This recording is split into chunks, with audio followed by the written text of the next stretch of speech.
Good morning all of you.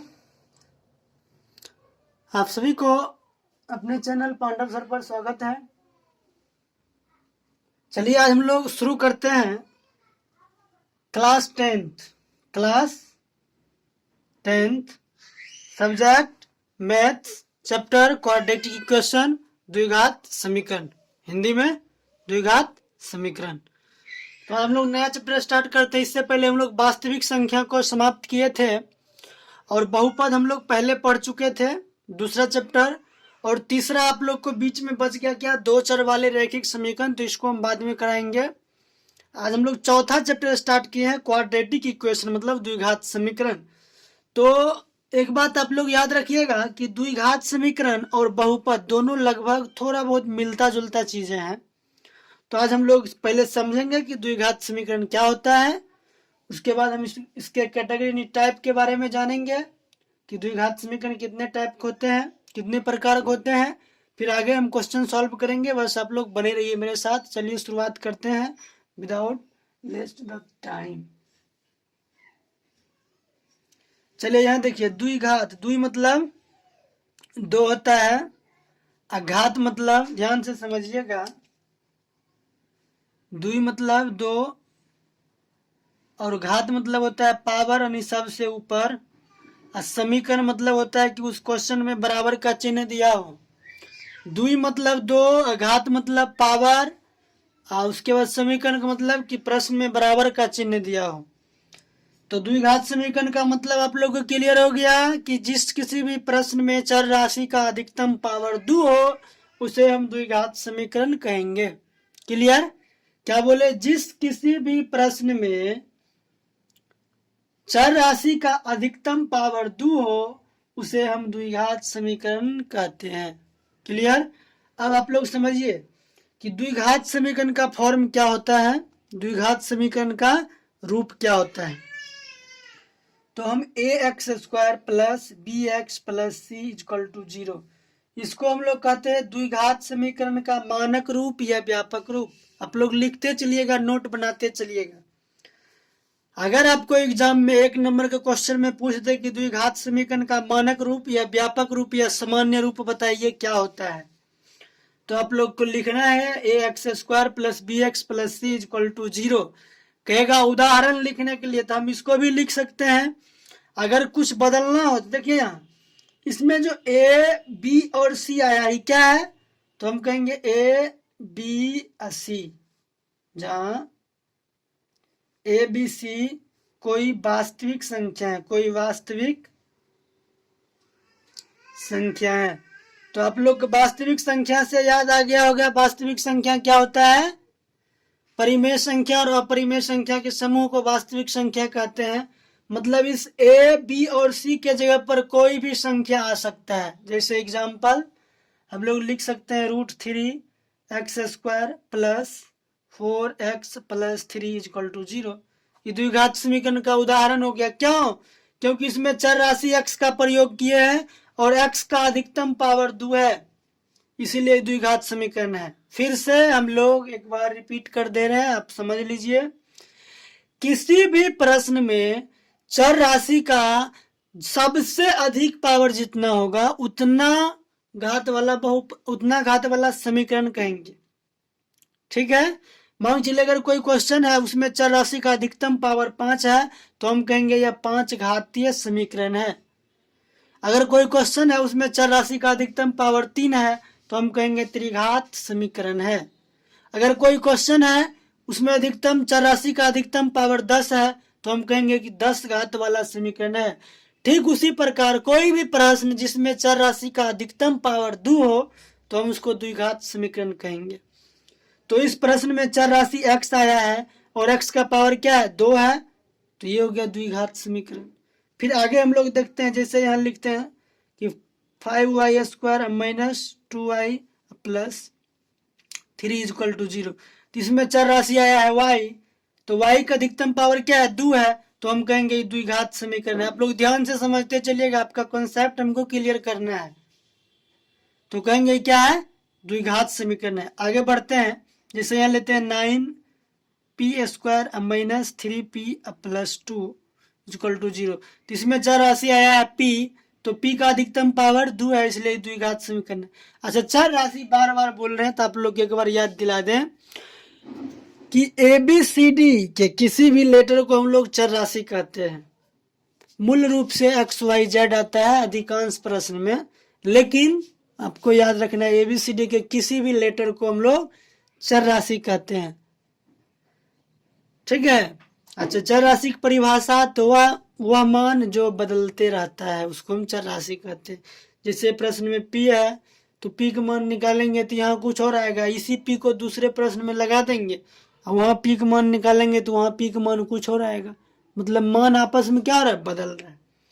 तो उम्मीद है कि आप लोग को समझ में आ गया द्विघात समीकरण का मतलब क्या होता है, द्विघात समीकरण के व्यापक रूप क्या होता है, ax² + bx + c = 0। उसका उदाहरण आप लोग को बता दिए हैं, 1 2 3। एक और समझ लीजिए चौथा एग्जाम्पल, जैसे मान लीजिए हम यहाँ लिख रहे हैं 3a² + 2a + 9 = 0। तो यहाँ देखिए, यहाँ a आया, यहाँ a आया, तो इसका अधिकतम पावर देखना है, यहाँ 2 है तो ये द्विघात समीकरण है। अच्छा, इस सीक्वेंस उल्टा पुल्टा भी हो सकता है, मान चलिए इसको आगे लिख देगा, इसको पीछे लिख देगा, तो भी हमको चर राशि का अधिकतम पावर देखना है। जैसे फिर एक क्वेश्चन लेकर आप लोग को बता ही देते हैं। जैसे हम यहाँ लिख रहे हैं 5 + 3x + 2x²। तो देखिए यहाँ क्या हो रहा है, इसमें चर राशि x आ रहा है और x का अधिकतम पावर 2 है, इसलिए क्या है, द्विघात समीकरण है। इसलिए इसका सीक्वेंस जो है उल्टा पुल्टा भी लिख कर आपसे क्वेश्चन के आंसर पूछ सकता है ऑब्जेक्टिव के तौर पर। तो आप लोग इसको ध्यान से समझना है कि कहीं भी लिखा हो लेकिन हमको चर राशि का अधिकतम पावर देखना है, तो हम उसको कहेंगे कि उतना घात वाला समीकरण है या उतना घात वाला बहुपद है। तो जब बहुपद के बारे में पूछेगा तो बहुपद है, और जब समीकरण के बारे में पूछेगा तो समीकरण है। कोई दिक्कत नहीं होना चाहिए। अब हम लोग देखिए यहाँ तक समझने की कोशिश करते हैं, तो उम्मीद है कि आप लोग अच्छे इस चीज को आप लोग सीरियसली समझिएगा, क्योंकि यहाँ से आपके एग्जाम में 1 नंबर का क्वेश्चन आता है। तो आप लोग कोई भी इसको मजाक में या हल्के में नहीं लीजिएगा, इसको सीरियसली समझ के सीरियसली प्रैक्टिस कर लीजिएगा, क्योंकि एग्जाम में 1 नंबर क्वेश्चन पूछता है। अब हम लोग आपको बताते हैं कि द्विघात समीकरण को वर्गीकरण या द्विघात समीकरण का वर्गीकरण, मतलब क्लासिफिकेशन ऑफ क्वाड्रेटिक इक्वेशन। तो यहां देखिए द्विघात समीकरण का वर्गीकरण 2 तरह से किया गया है। द्विघात समीकरण का वर्गीकरण 2 तरह से किया गया है। क्या? तो पहला घात के आधार पर और दूसरा पद के आधार पर। तो आप लोग को पता चल गया होगा कि आगे हम क्या करने वाले हैं, क्योंकि हम आप लोग को ये चीज बहुपद में भी पढ़ाए थे। तो जो स्टूडेंट नहीं देखे हैं बहुपद का लेक्चर, बहुपद का पार्ट नहीं देखे हैं, तो उनसे थोड़ा सा रिक्वेस्ट है कि आप लोग बहुपद को भी देखें और समझें। वैसे आपको समझ में आएगा, यहाँ भी कोई दिक्कत नहीं है, क्योंकि मेरा पढ़ाने का तरीका ही कुछ और है। हम कहीं से भी कोई भी चैप्टर स्टार्ट करते हैं, बेसिक को उसमें शामिल जरूर करते हैं ताकि हर किसी को समझ में आए। तो चलिए देखते हैं। द्विघात समीकरण को 2 वर्गों में बांटा गया है। क्या? घात के आधार पर बेस्ड ऑन पावर और पद के आधार पर बेस्ड ऑन टर्म। ठीक है, तो हम लोग देखेंगे कि घात के आधार पर कौन कौन से बहुपद होते हैं, और आप लोग डिफिनीशन लिखते चलिएगा। तो पहला हम लोग कहेंगे क्या कि रैखिक समीकरण।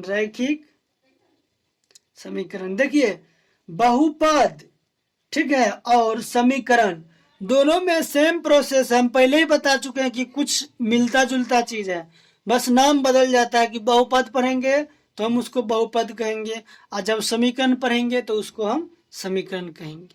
बस इतना सा डिफरेंस है, इसलिए कभी कभी हम बोल देते हैं बहुपद या समीकरण। तो पहला रैखिक बहुपद या रैखिक समीकरण या एक घातीय समीकरण। समीकरण। ठीक है, इसको इंग्लिश में हम लोग बोलते हैं लीनियर इक्वेशन। इंग्लिश में क्या बोलते हैं? Linear equation. अब आगे देखिए, इसका एग्जाम्पल देख लेते हैं। यदि आपसे कोई पूछ दे इसका व्यापक रूप क्या होगा, तो व्यापक रूप क्या होगा? ax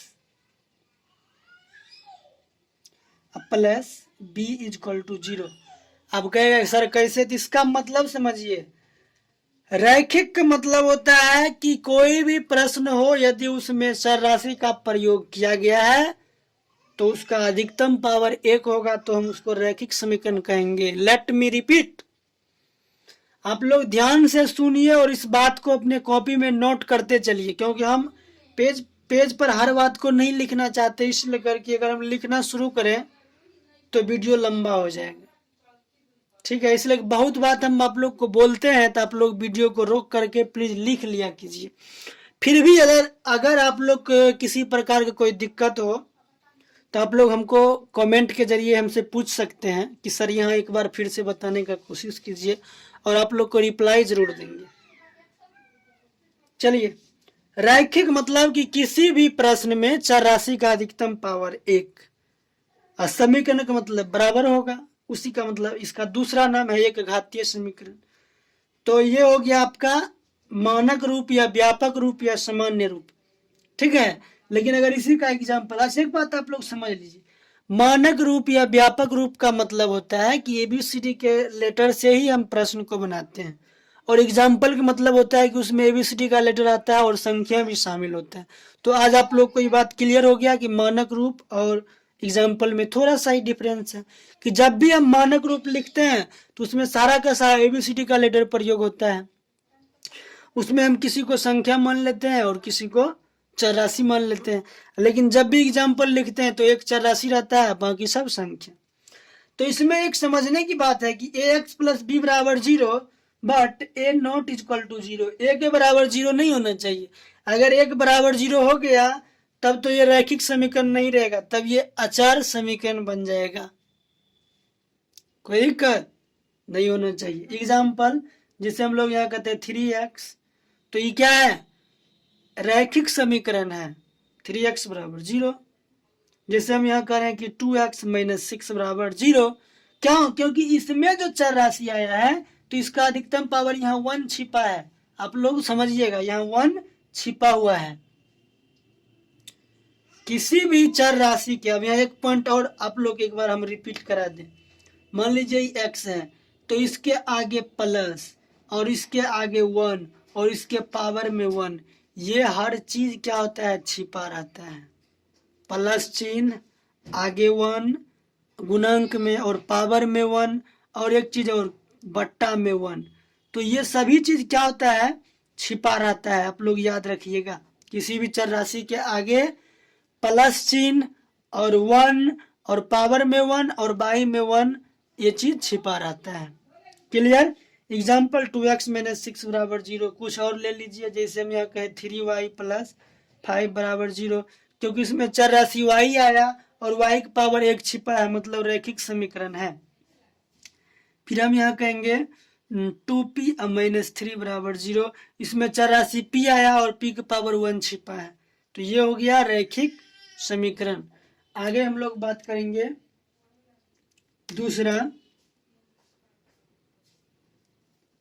दूसरा बात करेंगे, रैखिक समीकरण हो गया। अब दूसरा बात करेंगे हम लोग द्विघात समीकरण। बात आप लोग समझ रहे हैं? हम पढ़ रहे हैं घात के आधार पर समीकरण का अध्ययन कर रहे हैं। जैसे हम लोग बहुपद में पढ़े थे, घात के आधार पर बहुपद और पद के आधार पर बहुपद, ठीक उसी प्रकार यहाँ घात के आधार पर समीकरण और पद के आधार पर समीकरण। तो हम लोग स्टार्ट किए हैं कि घात के आधार पर समीकरण कितने प्रकार के होते हैं। तो द्विघात समीकरण, इसको हम लोग इंग्लिश में यह हेडिंग बना ही चुके हैं कि क्वाड्रेटिक इक्वेशन। द्विघात समीकरण इंग्लिश में क्वाड्रेटिक इक्वेशन कहते हैं। अब समझिए इसको, तो ये आपको ऊपर एक्सप्लेन कर दिए हैं। द्विघात समीकरण क्या होता है कि जिस प्रश्न में चर राशि का अधिकतम पावर 2 हो उसको हम द्विघात समीकरण कहते हैं। ax plus B X X square plus B X plus C equal to 0। ये इसका मानक रूप है या व्यापक रूप है या सामान्य रूप है। ठीक है, तो फिर आगे देखते हैं एग्जाम्पल ऊपर वाला आप लोग यहाँ छाप लीजिएगा, टाइम वेस्ट नहीं करना है। फिर हम लोग आगे देखते हैं एक तीसरा, क्या, त्रिघात समीकरण। त्रिघात समीकरण, तो देखिए अब उम्मीद है कि आप लोग समझ गए होंगे, आपसे क्वेश्चन करवाएंगे और आपका डाउट क्लियर हो जाएगा। त्रिघात समीकरण का मतलब क्या हुआ कि कोई भी प्रश्न हो उसमें चर राशि का अधिकतम पावर 3 होना चाहिए। मतलब इसका व्यापक रूप क्या हो जाएगा, ax³ plus bx² plus cx plus d equal to 0। ये इसका सामान्य रूप या मानक रूप या व्यापक रूप हो गया।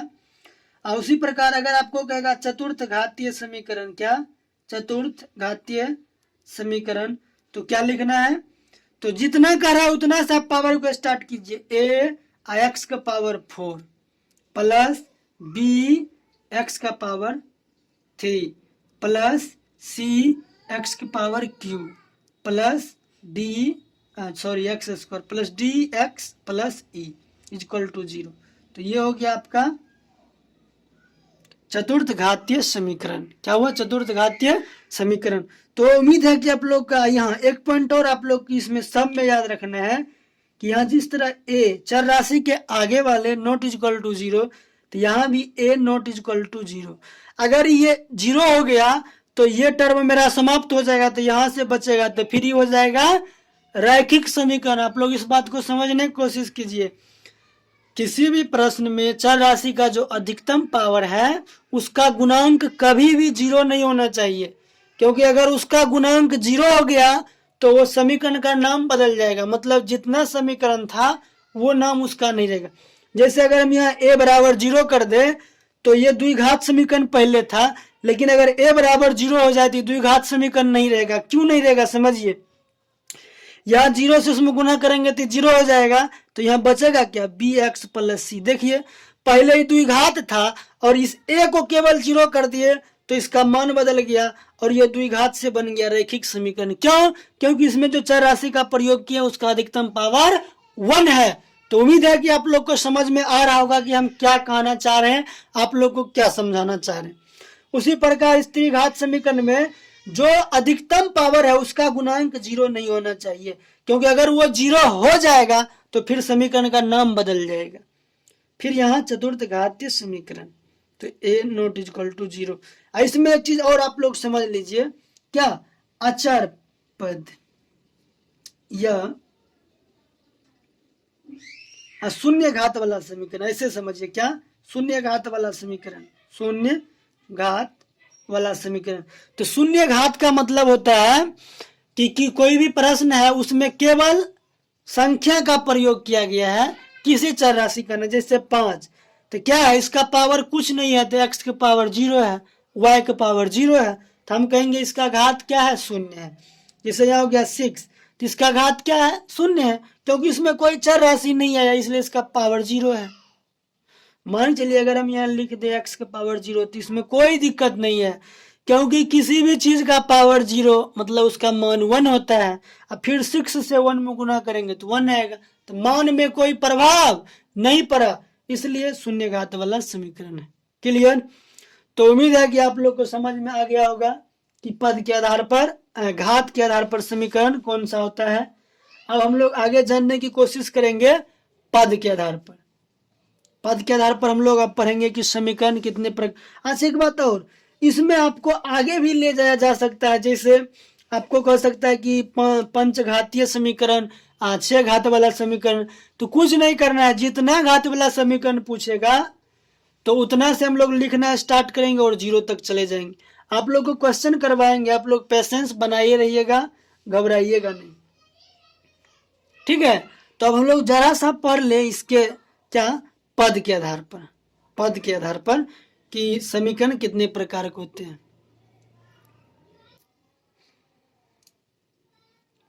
तो हम लोग क्या पढ़ रहे थे कि पद के आधार पर, अभी हम लोग देखे हैं कि घात के आधार पर समीकरण। अब हम लोग देखेंगे कि पद के आधार पर।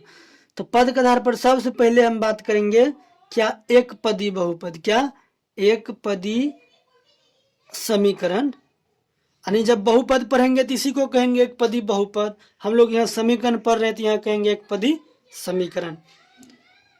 तो आपको नाम से स्पष्ट हो गया कि इस समीकरण में केवल एक पद होगा, इस समीकरण में केवल एक पद होगा। तो चलिए देखते हैं। जैसे यहाँ देखिए ax, ये इसका मानक रूप कहिए, व्यापक रूप कहिए, सामान्य रूप कहिए, जो कहना है कहिए। जैसे यहाँ 3x तो क्या है, एक पद है। जैसे यहाँ 4y तो क्या है, एक पद है। जैसे यहाँ 6p तो क्या है, एक पद है। 9t तो क्या है, एक पद है। सॉरी, इसमें बच्चा का आवाज आ गया होगा, इसके लिए माफी चाहेंगे। इसको इंग्लिश में एक पदी बहुपद को हम लोग क्या कहते हैं, एक पदी समीकरण को या एक पदी बहुपद को हम लोग क्या कहते हैं, मोनोमियल। अगर बहुपद है तो पोलिनोमियल, अगर समीकरण है तो इक्वेशन, यानी मोनोमियल इक्वेशन। क्लियर? इन दोनों चीज को थोड़ा सा हम मिला जुला के चलते हैं। तो आप लोग की इंट्रोडक्शन क्लास है, हम आप लोग को अभी एक्सरसाइज शुरू नहीं किए। लेकिन एक बात आप लोग जान लीजिएगा, इस ऊपर वाले पोर्शन से आपके एग्जाम में 1 नंबर का पूछता है और ये नीचे वाले पोर्शन से आपको एग्जाम में 2 नंबर का पूछता है। तो इस पर अभी हम केवल इंट्रोडक्शन दे रहे हैं, आगे हम क्वेश्चन लेकर आएंगे। इस इंट्रोडक्शन क्लास कम से कम आपको 2 होगा द्विघात समीकरण पर, फिर हम एक्सरसाइज स्टार्ट करेंगे। आप लोग से बस थोड़ी सी रिक्वेस्ट है कि यदि आप लोग को मेरा बात समझ में आ रहा है, आप लोग समझ पा रहे हैं, तो प्लीज़ आप लोग अपने दोस्तों से वीडियो को शेयर जरूर कीजिए। जो हमारे चैनल को सब्सक्राइब नहीं किए हैं वो सब्सक्राइब कर लीजिए, क्योंकि आप लोग हेल्प नहीं करेंगे तो फिर हम आप लोग के लिए वीडियो नहीं बना पाएंगे। क्योंकि आप लोग के कोऑपरेट से, आप लोग की मदद से ही हम, क्योंकि हम वीडियो बना रहे हैं किसके लिए, आप लोगों के लिए। यदि आप लोग वीडियो को नहीं देखेंगे, यदि आप लोग हमारे चैनल को सब्सक्राइब नहीं करेंगे, अपने दोस्तों से शेयर नहीं करेंगे, तो फिर हम वीडियो बनाना बंद कर देंगे। क्योंकि आप लोग देखेंगे ही नहीं तो हम वीडियो बनाएंगे क्यों, नहीं बनाएंगे। इसलिए यदि आप लोग चाहते हैं कि हम आप लोग को अपना ज्ञान शेयर करें, जो भी नॉलेज मेरे पास है वो आप लोगों को हम बताएं, सिखाएं। और एक बात जान लीजिए, हम जो भी तरीका आप लोग को बताते हैं बिल्कुल यूनिक मेथड से बताते हैं और बिल्कुल आसान तरीका से बताते हैं। तो आप लोग हम मेरे लिए केवल इतना कीजिए कि वीडियो को शेयर जितना हो उतना कर दीजिए। पढ़ने वाले स्टूडेंट से, जो भी 8, 9, 10th में है, 10th वाले को तो निश्चित रूप से क्या कीजिए, जो भी आपका दोस्त लोग है अगर उसका नंबर है तो उसके पास शेयर कर दीजिए, या उसको चैनल का नाम बता दीजिए, वो अपना चैनल सर्च करके देखेंगे, वो भी सीखेंगे। तो चलिए देखते हैं। एक पदी हो गया, मतलब प्रश्न में एक पद रहेगा। दूसरा द्विपदी बहुपद, द्विपदी बहुपद या समीकरण, द्विपदी बहुपद या समीकरण। तो इसको इंग्लिश में हम लोग क्या कहते हैं, बाइनोमियल कहते हैं। तो इसके नाम से स्पष्ट है। देखिए, इसमें हम घात की बात नहीं कर रहे, इसमें हम केवल पद की बात कर रहे हैं। कोई ऐसा प्रश्न जिसमें 2 पद हो उसको हम द्विपदी समीकरण कहेंगे। जैसे हम यहाँ लिख दिए 2x + 3, तो इसमें क्या है, 2 पद है, तो हम इसको कहेंगे कि 2 पद वाले समीकरण है। अच्छा देखिए, यहाँ चेंज कर दे रहे, यहाँ हम लिख दे रहे 3y² - 5 = 0, तो इसमें भी 2 पद है, तो हम इसको कहेंगे द्विपदी समीकरण। इसको हम कहेंगे द्विपदी समीकरण। आगे 9m² - 8, इसमें कितना पद है, 2 पद है, तो इसको हम कहेंगे द्विपदी समीकरण। क्लियर? उम्मीद है कि आप लोग को समझ में आ रहा है कि हम क्या समझाना चाह रहे हैं। उसी प्रकार आगे हम लोग लेते हैं त्रिपदी। थोड़ा स्पीड कर रहे हैं आप लोग के लिए लेक्चर। यदि आप लोग को असुविधा हो तो आप लोग प्लीज कमेंट करके बताइएगा, फिर से हम आप लोग की इसको बना के अपलोड कर देंगे।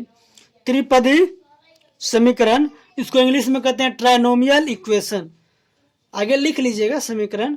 तो इससे स्पष्ट हो गया कि उसमें कितना पद होना चाहिए, 3 पद होना चाहिए। जैसे 2x² + 6x + 9 = 0, तो 1 पद, 2 पद, 3 पद हो गया। या इसको हम ऐसे भी लिख सकते हैं कि 3x³ - 2x² + 6 = 0।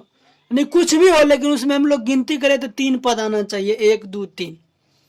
अच्छा, पद को गिनती करने के लिए एक और आसान तरीका है, क्या कि जितना चिन्ह आपको दिख रहा है उस चिन्ह को काउंटिंग कर लीजिए, उसमें 1 जोड़ दीजिए। जैसे यहाँ 1 चिन्ह दिख रहा है, जितना चिन्ह 1 और 2 चिन्ह दिख रहा है तो इसमें 1 जोड़ दीजिए, यानी 3। तो ये 3 पद वाला समीकरण है।